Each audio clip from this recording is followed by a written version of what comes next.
دوستو اللہ تعالیٰ نے انسان کو سب سے خوبصورت شکل پر پیدا فرمایا اور انسان کی پیدائش میں اللہ تعالیٰ کی قدرت کے بے شمار جلوے اور نشانیاں ہیں۔ اللہ تعالیٰ نے انسانی جسم کو بنا کر اس کو روح سے روشن کیا اور جسم کے اندر جان ڈالی۔ اب جب تک یہ روح انسانی جسم کے اندر ہے تب تک انسان زندہ ہے۔ جب یہ روح جسم سے نکل جائے گی تو اس وقت انسان مر جاتا ہے، اور ایسا اس وقت ہوتا ہے جب انسان کی عمر ختم ہو جاتی ہے۔ لیکن کیا آپ جانتے ہیں کہ ہر انسان ایک ایسی بھی زندگی جیتا ہے جس کے اندر وہ روز مرتا اور روز جیتا ہے؟ میرے دوستو، آج کی اس ویڈیو میں ہم آپ کو اسی زندگی اور موت کے بارے میں بتائیں گے کہ کس طرح انسان روز مرتا اور روز زندہ ہوتا ہے۔ اور کیا آپ جانتے ہیں کہ جب انسان سو جاتا ہے تو اس کی روح کہاں چلی جاتی ہے؟ اور انسان خواب کے اندر جو کچھ بھی دیکھتا ہے کیا وہ سچ ہوتا ہے یا جھوٹ؟ اور نیک لوگوں کی روحیں سونے کے بعد زیادہ تر کہاں کا سفر کرتی ہیں؟ میرے دوستو، ان سارے سوالوں کا جواب آج کی اس ویڈیو میں ہم آپ کو بتائیں گے۔ آپ سے ریکویسٹ ہے کہ ہماری اس ویڈیو کو آخر تک ضرور دیکھیے گا۔ دوستو، روح کی پیدائش اللہ تعالیٰ کے حکم سے ہوئی۔ روح امر ربی ہے۔ جس طرح دنیا میں انسانی جسم کا لباس کپڑے ہیں، اسی طرح اللہ تعالیٰ نے روح کا لباس انسانی جسم کو بنایا ہے۔ اسی وجہ سے جب جسم سے روح نکل جاتی ہے تو جسم بیکار ہو جاتا ہے۔ میرے دوستو، روح دو طرح کی ہوتی ہے، ایک نیک جو کہ نیک عمل کرتی ہے، اور دوسری بدکار اور گنہگار روح جو کہ برے عمل کرتی ہے۔ انسان کو جو بھی خواب آتے ہیں یا وہ خواب میں جہاں کہیں بھی جاتا ہے، اس میں انسان کی سوچ اور اعمال کا دخل ہوتا ہے۔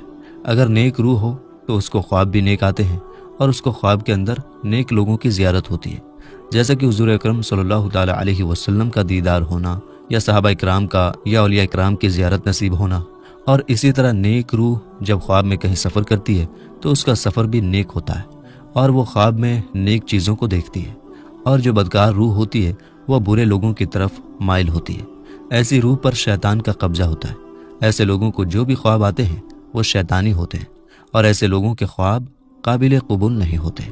میرے دوستو، جب انسان سو جاتا ہے تو اس کی روح جسم سے نکل جاتی ہے اور گھومتی رہتی ہے، لیکن اس کا تعلق جسم سے نہیں ٹوٹتا، اس کا تعلق جسم سے باقی رہتا ہے۔ روح بہت طاقتور ہوتی ہے۔ اگر یہ روح اللہ تعالیٰ کی عبادت اور اس کے ذکر کے ذریعے اس کا قرب حاصل کر لے تو روح کے پاس اتنی طاقت ہوتی ہے کہ وہ اپنے جسم کو جہاں چاہے اڑا کر لے جا سکتی ہے، اور یہ معاملہ انسان کی پاکیزگی اور نیک اعمال پر نربھر ہوتا ہے۔ روایت میں آتا ہے کہ ایک مرتبہ حضرت علی رضی اللہ تعالیٰ عنہ جمعہ کی تیاری فرما رہے تھے۔ جب خطبہ شروع ہوا تو حضرت علی رضی اللہ تعالیٰ عنہ نے روح کے بارے میں بیان کرنا شروع کیا۔ اسی بیچ ایک شخص کھڑا ہوا اور آپ رضی اللہ تعالیٰ عنہ سے عرض کرنے لگا کہ اے علی المرتضیٰ شیر خدا رضی اللہ تعالیٰ عنہ، جب انسان سو جاتا ہے تو انسان کی روح کہاں چلی جاتی ہے؟ کیا روح جسم سے الگ ہو جاتی ہے؟ تو حضرت علی رضی اللہ تعالیٰ عنہ نے ارشاد فرمایا کہ تمہارے جسم اور ہر انسان کے جسم میں جو روح اللہ تعالیٰ نے ڈالی ہے یہ 3 حصوں میں بٹا ہوا ہے۔ روح کا پہلا حصہ انسان کے جسم میں ہی رہتا ہے، اور روح کا دوسرا حصہ انسان کے وجود سے باہر یعنی عالم برزخ میں اس کو دیکھ رہا ہوتا ہے، اور روح کا تیسرا حصہ انسانی جسم سے اس وقت جدا ہوتا ہے جب انسان سو جاتا ہے۔ اگر انسان نیک اور اللہ تعالیٰ کا فرمانبردار ہو تو اس کی روح ایک ایسی دنیا میں چلی جاتی ہے جہاں اللہ تعالیٰ نے جنات اور انسانی روحوں کے بیچ ایک راستہ بنایا ہے۔ یہ نیک روح جب اس جگہ پر پہنچتی ہے تو اس وقت انسان کو خواب آنے لگتے ہیں۔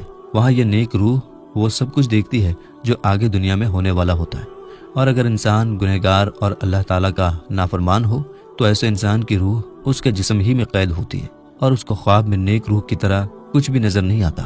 اور اگر انسان نیک اور اللہ تعالیٰ کا فرمانبردار ہوتا ہے تو اللہ تعالیٰ ایسے انسان کو ایک خاص قسم کا علم عطا فرماتا ہے۔ اس علم کے اندر ایسی طاقت ہوتی ہے کہ اگر انسان جب چاہے جہاں چاہے وہاں پر جا سکتا ہے۔ لہٰذا جب انسان اللہ تعالیٰ کو راضی کر لیتا ہے، اللہ تعالیٰ انسان کی روح کو ہر طرح کی قید سے آزاد فرما دیتا ہے۔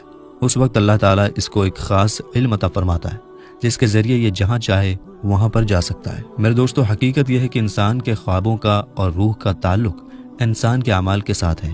اگر انسان کی سوچ اچھی ہو تو انسان کو اچھے خواب آتے ہیں، اور اگر انسان کی سوچ بری ہو تو اس کو برے خواب آتے ہیں۔